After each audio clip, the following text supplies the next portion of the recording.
Hey guys, Hi welcome back guys. to another podcast episode. Yes, today we wanted to try something different. We Mm. out here at this amazing park. It's like our new. Is it a forest or a park? What is it? It It's a park. is. It actually is a forest. And yeah, it's really beautiful. We're not going to disclose where it is for safety Yes. reasons, but it's really, really beautiful, and there's just so many dogs around, and it's stunning. Yeah. But yes, welcome back, you guys. We wanted to just dive straight into it and talk about our first month in Cape Town. It's been 6 weeks at this point, but we've passed the 1 month mark. Happy 1 month anniversary in Cape Town. Yeah. How do you feel? It's been cool, definitely, I don't know what I expected, but not what I expected. I think it's taken some time to, like I said, integrate. We at least started working, which is great. We started working immediately, which is amazing. That always keeps you, keeps you going, keeps you inspired, excited, something to look forward to. But yeah, it's a very new environment, but a beautiful new environment. I think it's just like everything, it's an adjustment. Building our home, here, which is like, again, we had to start from scratch, like we said in the previous podcast. But yeah, I think I'm finally like feeling like I live in Cape Town. Although going to the beach is very tricky because you feel like you're on holiday all over again. But I'm enjoying. I'm very happy. Yourself? Yeah, I'm loving it. I feel like we're meant to be here. It's just been amazing. It feels like we've been here longer than we have been. It feels like we've been here for at least a year. And Bianca started driving, guys. And I started without driving. the GPS at times. Yeah, I've been getting like really good at just figuring out my bearings. So I now know the two different main highways, which is really cool. So I know which way leads into town, and I know which way goes to like Atlantic seaboard, which is great. But yeah, I'm absolutely loving it. And I think since I started driving, it's felt more like, we live here. Also, if you guys see or hear people walking behind or around us, we are in a forest/park. Public space. So, yeah, but I'm loving it so much, and I just feel so happy. And even just sitting in this environment, I feel safe. It's beautiful. Really, just feel so at peace. Are we going to talk about our cold home? So we stay in a south-facing apartment. So in South Africa, the north-facing apartments are the apartments that get sun, or homes. So if your home is north-facing, you get that beautiful, morning light, evening light, like late afternoon light. It's beautiful. But if you're south-facing, which I've never had to even think about this before, it means that you are basically facing away from the sun. Like, we get a little glimpse of like the sunrise, and then that beautiful sun comes into our home through this one window that we have. But then it spends most of the day behind us. So our house is freezing. And we're not like, we're just not used to this. We used to always having sun coming in at all angles. Our previous home was a duplex, and so the sun would just go all around. So we get morning light, afternoon light. So that's been a really big adjustment. And I must say that like I didn't realize the effect of the sun on my mental health and just like my immune system and all of that. Like, I'm literally taking vitamin D supplements, because vitamin D is from the sun, because I need another way to just regulate my mood and my circadian rhythm and all of that. So it's been a really big adjustment. But again, as we always do, we like everything just becomes spiritual, and we're like, what is this teaching us? And the biggest lesson I've gotten is that everything is temporary. Like, it's not permanent. We haven't signed like a 10-year lease. We're not stuck in this place. We can move at any time. And so I'm just like going with it for now and not letting it consume me. Like, I've changed so much about my routine, and I just make sure that I get morning sun as much as I can. Like, literally get out of the apartment, go step outside. And it's helped me a lot, but it has been really tough. Like, it's freezing. And understand, like, I'm like a grumpy person in the cold, so surprisingly it has not affected me as much as it's affected you. Wow. Because I know you love your son. Like Bianca I love really, my really son. does love her son. Oh my gosh. So I think for me, it was more so, yeah, you kind of like adjusting to everything. You really just like taking everything in. And I didn't understand the south facing thingy. When we looked for an apartment, we didn't even think of like, oh, should we ask for south facing? We've never lived in a south facing. It's always been north facing. So yeah, I think winter is going to be very interesting. We got our heaters today and electric blankets. So that should make things a bit better. But again, we are the fortunate ones amongst like everybody in our apartment, because there's like places where the sun just does not come in. We have that like we have a window in our bedroom, yes, where the sun comes in, but everyone after us, they don't have it. So yeah, also we're just being appreciative of the sun very that we grateful. do have, and like we just try and get out as much as we can. Yeah, like, this is good. Sitting here is it's like, really nice. It's really nice. Yeah, it's amazing. But apart from that, Cape Town has been amazing. That's the one challenge. And then obviously Mikey also adjusting to Cape Town. Mikey he's become very attached to us, like very, very attached, because before we moved he got a little bit sick, and so we were dealing with that. So we were very like hands-on, carrying him all the time and just making sure that he's okay. And I think also being in this different environment, like he has really severe separation anxiety, so we've been working on that. We also just found out that he's a dog that has reactivity, so we've been working on that. So it's been interesting, but we're grateful. He's teaching us so much patience. Like I think there's mornings. I was at one morning where I just wanted to like call it a day. We're supposed to go and shoot our client, and I just wanted to like be like, I don't want to do this today, let's cancel. Like I felt like that because he was just out of hand. We take him for walks, and this morning the grass was wet. He was just wet and like muddy and dirty, and like he has to go out for him to be calm, because we're about to leave him and he's gonna bark the entire day if he doesn't like get tired. So just moments like that, and then seeing how far he comes. Then there's days where he's amazing, then there's days where he's like very hectic. I think it just teaches us so much about like, I think life in general, you know, and just being patient, and also just understanding there's like so many different ebb and flows. Yes. And like just taking it literally day by day. There's times where I tell Bianca, I'm like, no, today was a good day. Yeah. And then there's days where he's terrible. Then I'm like, no, it's fine. Tomorrow may be a better day. Like tomorrow he may walk better. So you kind of take it day by day, and it's teaching you to take things day by day and not just definitively like write it off and be like, this is just not going well. So there's a lot of literally a lot of little small little in between lessons and challenges that we also face, and that's really teaching us so much about. Look at the ladybug. Sorry, I have to just. It was on your shirt. Ladybugs. Where'd it go? Bianca's taking my luck away from me. That was my ladybug. It was sharing the luck on both of us. You took it from me. I didn't take it. It flew onto me. Yeah, I'm joking. But so Cape Town. Apart from all those small things, for me personally, I do feel good.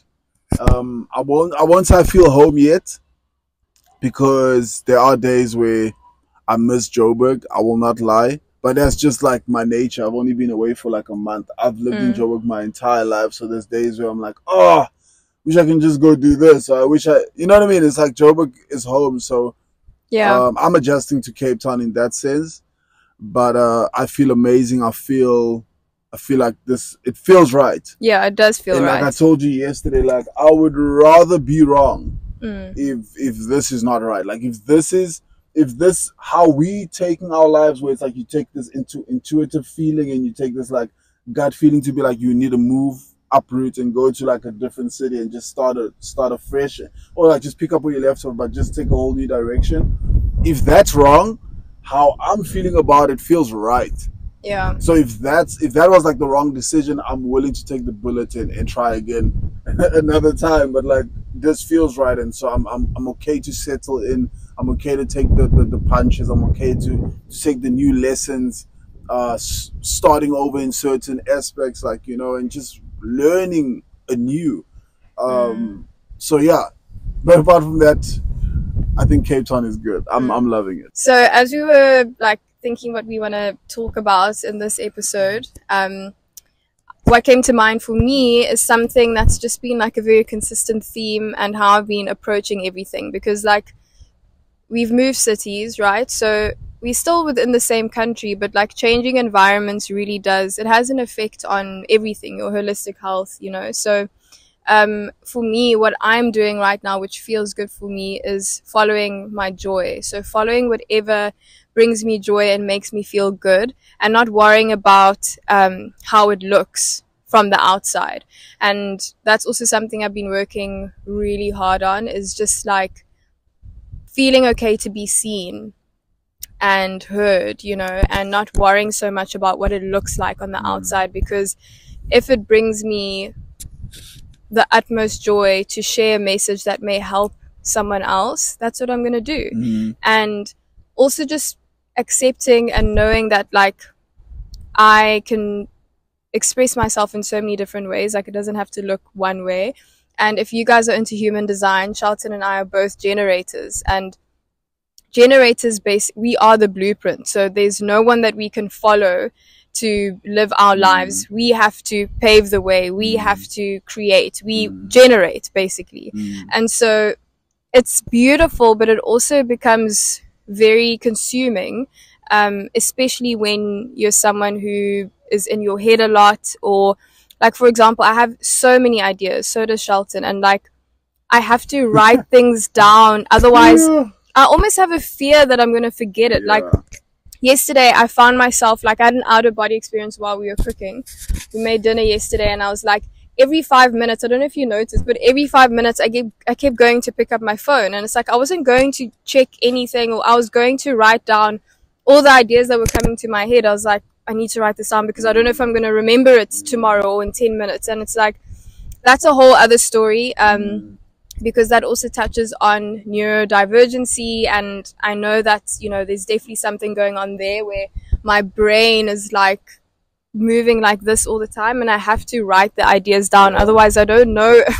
I don't know if I'm even going to remember it later today. Like, that's just how my brain works. And I'm very like in the moment, very like present and focused on what I'm doing. So even now I'm like, I can't, if I like really sit and think about it, I can tell you what I did yesterday or ate yesterday. But for the most part, if someone asks me now, like, what did you like eat yesterday for dinner? I'll be like, because I'm so in the moment. And so like just following my joy, you know, following the things that light me up, and not worrying about how it looks like, you know, because I know that I have a purpose, and my purpose is to serve, it's to help people, and that may look different, you know, that may look like me doing a shoot and, you know, another girl feels inspired by seeing the final product or the pictures, or me on a billboard, or it might be sharing a channel message, you know, which I get directly from source and from my spirit guides and my ancestors, and might be that, you know, or it might be me talking about the menstrual cycle, like so many different things.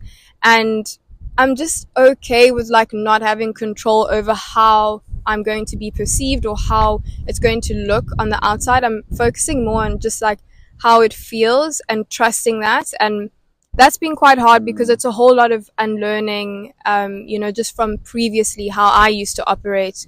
I was very like much in my masculine, and, you know, I was hustling and like doing all the things, and like it was too much, you know. I think it served me right at that moment, but for now, I still work really hard, but I'm taking a more intuitive and softer approach. And softer doesn't mean it's not strong. There's so much strength actually in softness, and that's also something that I'm learning, and I'm learning to rest more and all of that, but really just focusing on my joy and like how it feels in my gut. And if it feels good, then I'm going to do it. Yeah, that's amazing. I think you just touched on something just now when you were like, someone might see it, see a shoot and be inspired. Like we literally, we also add effect to that, because how many times do we see a song or watch someone's performance or watch a movie, and it's like that direct action that person is doing isn't necessarily like doing anything to us or making us want us to go and like now act crazy or be, you know what I mean? Like it really just is the feeling that it gives you. Like it's like this inspirational it's a spiritual connection that like when someone is in there like dharma, when someone is doing something at like the highest level from like a a purpose driven place, and like a place where you can see they're like fully in their like light. There's like the spiritual transferal of energy. I don't know. Yes. English. It Come help is me. transferal of Transfer energy. of energy that happens, but like it's telepathic. It's not like directly at anybody.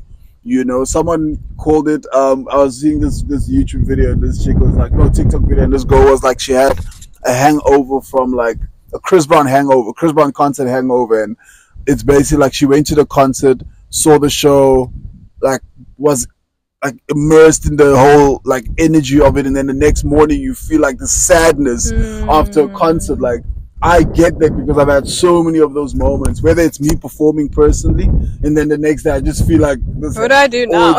or it's like me watching something or going to a show, or like just having a nice experience that just inspires something in me. And then so like there's something that happens with that energy at that point that really makes you feel something. So I think that is the power that bees, I think, talking about. It's like Definitely. when you're in your purpose and you're doing like, and you doesn't matter what the vessel or like how you're transferring or how you're doing what you have to do is, or how you have to get the message across. I think what's important is the fact that it's done, and it's done the right way with a good intention, and you're doing it, you're doing what you're supposed to do in your purpose.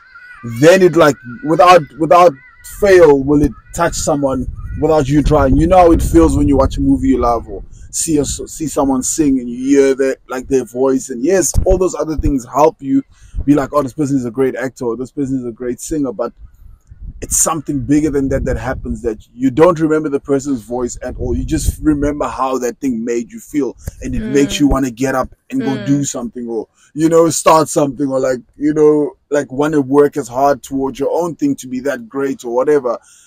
It's so broad, but 100%. Like I get what you're saying with that. It's like, you know, it definitely gives you the freedom. We spoke about it earlier as well. It definitely gives you the freedom to kind of just allow yourself, especially with people like us who are multifaceted. Like it allows us to really be able to allow whatever part of us to arise at the time, to give whatever message is necessary at that time.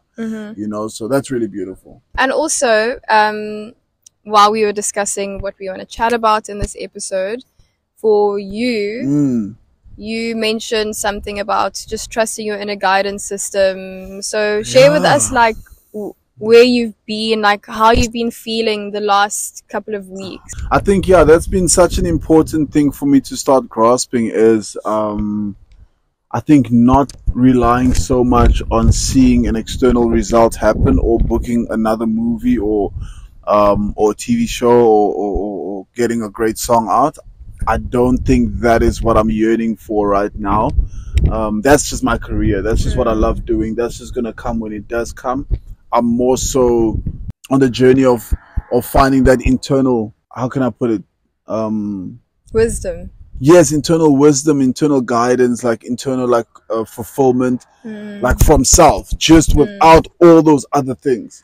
Because I think for the longest time, I've also just been a person that I've been doing what I've been doing for so long, and so sometimes you get lost in identity. You have this identity like you know, like confusion, where you think you are what you do, and you've been doing it for so long that without it, you're not who you are as a human being. And so that's where I'm more so right now. It's like at any point, at any turn, if I can avoid finding something from outside to give me like my stance, or like my footing, to be like, okay, at least I'm not lost, like I said, or at least I'm not like, you know, going crazy. At least I'm still on the barrel. Like then I'm fine. Like if I can at any point avoid that direction and kind of take this hard way where it's like misty and like dark and cold, and there's just so much clutter, and like and find myself through that from like inside, at this space in my time in my life, because I can feel like I'm shedding a lot of stuff, and I'm unlearning a lot of stuff, and learning anew, and remembering who I really am, and you know, all those different things apart from what I do. I think that's what's like, that's where I'm at right now. And so my direction is like, it's to the right. It's not that way. I'm not looking for anything to fulfill me outside anymore. And I don't think that, like I said, the next big job or our forever home or anything is going to make me feel that way. I know it's going to be this internal thing, and I can feel it, you know. And so, me getting lost, it feeling confusing, not knowing where to go next or what direction to go next, I think that is exactly where I'm supposed to be. I don't want to feel okay if I haven't figured that out yet. Not that I don't welcome feeling okay, but it's like there's no point in chasing that temporary, like, okay, we're good, if all of this has not gotten an answer yet. Yes. I heard something, I don't know what interview it was, but I think it was that Bonga Kose, that actor. He said something that one of his teachers told him, that artists are problem solvers. So, Wow. you know, it's like, I've never been a person, us be like, if something is not working out, I'm going to persist until, we're not going to eat until that thing is figured out. And so that's our how washing machine. Yes. And that's how I feel right now. I'm like, until I feel good and until I feel like I know where we're going, I'm not rushing anywhere else. I need to figure this thing out, why I'm feeling the way I'm feeling and what I'm supposed to be shedding. And it's tough work, man. You know, when I share the messages I do on social media, I told you yesterday, like, I'm publicly shedding in front of everybody. You know, like, I wish I can just be like everyone and share my songs or just do dance videos, which I'm still doing. But like the stuff that I'm sharing, it's literally me hoping that if someone feels how I'm feeling out there, let them know that, like, hey, you're not alone, bro.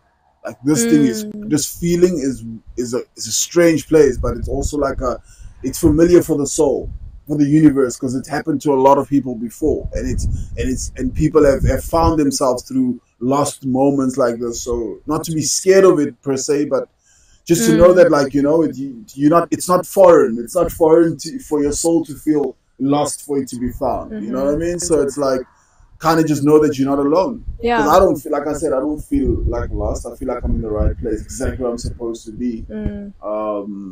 So yeah, that's that. I love that. Thank you guys so much for listening and for watching. We love you, and we'll see you in the next one. Yes. Peace out, guys. Thanks. Appreciate you guys always for like rocking with us. Yeah. And the last video did so dope in like such a short space of time because you guys enjoyed it. So I hope you guys enjoyed this one as well. We just wanted to give you guys an update, really where we at. Try something new, come sit in the park a bit. But yeah, cool, man. We out. Bye, guys.